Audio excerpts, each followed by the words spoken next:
9లో కోరుకుంటే వచ్చిందా? చిన్నప్పుడు మా అన్నయ్య చెప్పాడు నాగబాబు, ఒక చిన్న ఉదాహరణ. లెనిన్, రష్యన్ నాయకుడు లెనిన్, రష్యన్ రెవల్యూషనరీ లీడర్ ఒక మాట అన్నాడు. అదేంటంటే, మార్పు రావడానికి ఆల్రెడీ సమాజంలో గర్భధారమైన పరిస్థితులు ఉంటే నాయకుడు అనేవాడు వచ్చి మంత్రసాని పనిచేస్తాడని. ఈ రోజున మీరందరూ ఇంతమంది ఉన్నారు, మార్పును కోరుకుంటున్నారు. అది నా గొప్పతనం అనుకోట్లా. మీరందరూ కోరుకుంటా ఉన్నారు. మీ గొప్పతనం, మీరు మార్పును కోరుకుంటున్నారు కాబట్టి నేను ఈరోజు మీ ముందున్నాను తప్ప నేనేదో ప్రభావితం చేస్తే మీరున్నారు నేను అనుకోవట్లేదు. ఎందుకంటే నాయకులు ఎవరు కూడా మార్పుని కోరుకుంటే జరిగేది కాదు. కాలానుగుణంగా మార్పు వస్తుంది.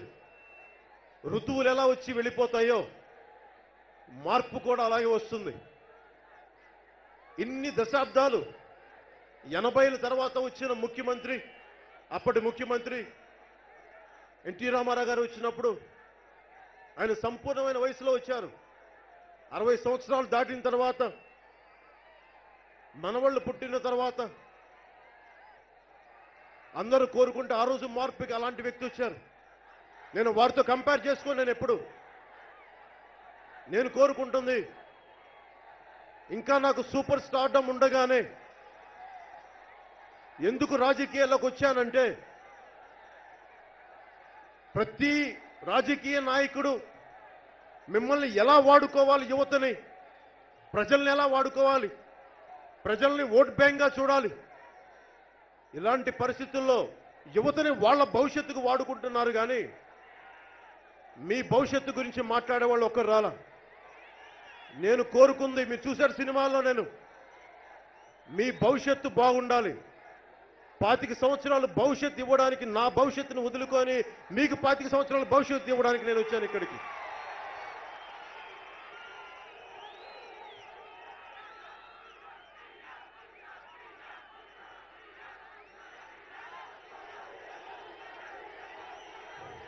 పోరాట యాత్ర స్టార్ట్ చేసినప్పుడు నన్ను ఎవరు నమ్మారంటే మీరు నమ్మారు. ఎందుకు నీకు మోకరెళ్ళి నమస్కరిస్తానంటే, నా ఇంట్లో వాళ్ళు, నా రక్తం నన్ను ఎంత నమ్మిందో తెలియదు, బయట వాళ్ళు ఎంత నమ్మారో తెలియదు. నన్ను నమ్మిందల్లా ఇక్కడున్న నా అన్నదమ్ములు, మా ఆడపడుచులు. ఒక తల్లికి పుట్టలేదు మనం, ఒక రక్తం కాదు, ఒక కులం కాదు మనం. మన కులం, మన మతం మానవత్వం. మానవత్వం మనల్ని కలిపింది. పేగుబంధం కలపలేదు మనల్ని, విశ్వబంధం కలిపింది మనల్ని. నన్ను ఆశ్రయించి చాలా మంది వచ్చారు. జనసేన సపోర్ట్ చేసిన తర్వాత టీడీపీకి రాగా నా దగ్గరికి చాలా మంది వచ్చారు.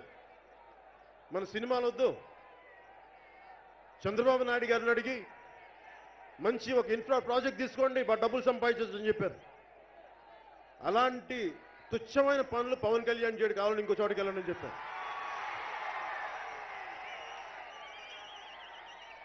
డబ్బు సంపాదనకి రాజకీయాల్లో నాకు అవసరం ఏంటి? పట్టెడు అన్నం పెట్టమని నా అభిమానుల్లో, నా సైనికుల్లో ఒక్కరిని అడిగితే నాకు పట్టెడు అన్నం పెడతారు. రాష్ట్ర కవి, హిందీ రాష్ట్ర కవి దినకర్ చెప్తాను, ప్రకృతి ఇచ్చే గుణం ఉంటుంది. ప్రకృతికి ఒక చెట్టు నీడనిస్తుంది, పండిస్తుంది, కాయలిస్తుంది. ఇవన్నీ ఇవ్వటం దాని సహజ గుణం. మనిషి కూడా అంతే సహజ గుణం. వచ్చేటప్పుడు ఒంటరిగా వచ్చాం,